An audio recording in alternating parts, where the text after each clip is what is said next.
I would like to thank everyone for coming to celebrate the graduates' achievements today. Before I share a little bit of my own story, I'd like to extend my gratitude to my family and friends for their enduring support, and to the many faculty and staff that have supported me throughout the years as well. Many years ago, during what was perhaps one of the most challenging times of my life, I received a letter from my brother, Zach, who is an actor living in LA. I was in the middle of serving a 3-year federal prison sentence for crimes that I committed as a radical environmentalist. I don't really remember his uplifting words, but to this day, I will be forever touched by a photo that he enclosed in the envelope.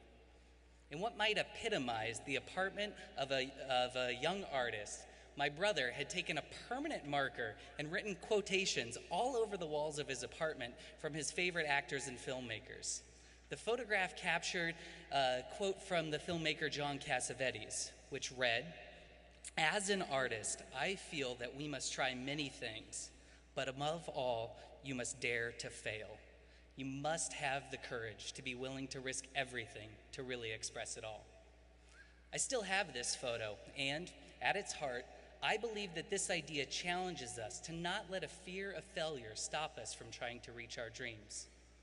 While dare to fail has become one of my own personal mottos, many of us who stand here today, from the graduates who've worked 1, 2, or 3 jobs while in school, to those coming back to college after having kids, returning from a career, or coming back from the armed services, we have all realized that an element of our success comes from a dogged persistence to not give up, to dare to fail. And that is what has helped me and some dear friends like Honoré Depew, who's standing out there somewhere today, promote sustainability at PSU. It all started with one simple observation. We noticed that despite the fact that Portland has some of the best tasting tap water in the nation, a large number of people at PSU were still choosing bottled water, which research shows has high social, economic, and environmental costs. So we began a campaign to promote tap water on campus, to take back the tap, and we worked with staff and faculty to install filtered water bottle refilling stations throughout the campus so students and faculty could easily fill up.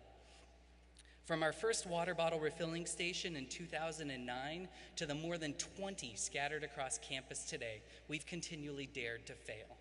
We've learned to conduct research and to give public presentations. We learned to successfully write grants that have raised more than $45,000 to install these refilling stations, and we worked with student government to pass a resolution that recommends prohibiting the use of our student fees for purchasing bottled water. As another example, one day last year, I was getting lunch at the food carts when President Vivell walked past me with his lunch in hand. I knew this was a unique opportunity. After all, the president was by himself, and I think you had about 3 or 4 blocks to go until he got back to his office. So, daring to fail, I jogged after him.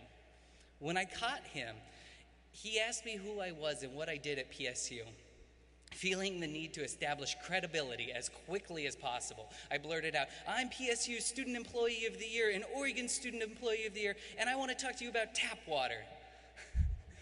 I laugh at it now because it was totally unnecessary since the president was already very familiar with a number of our efforts to take back the tap.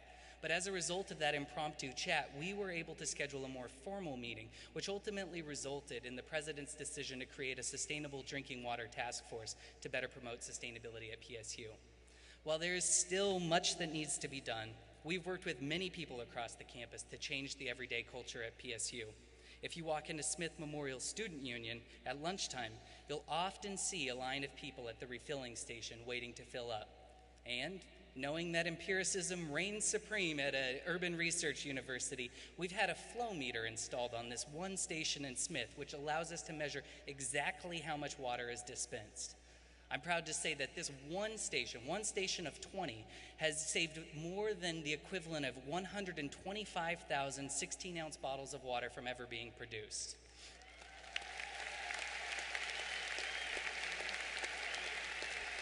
And while I encourage you to dare to fail, I must admit that we have failed greatly throughout the process. We've held meetings that no one attended.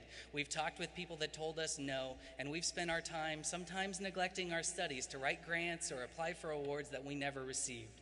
But as my graduate advisor would say, it's all part of the process.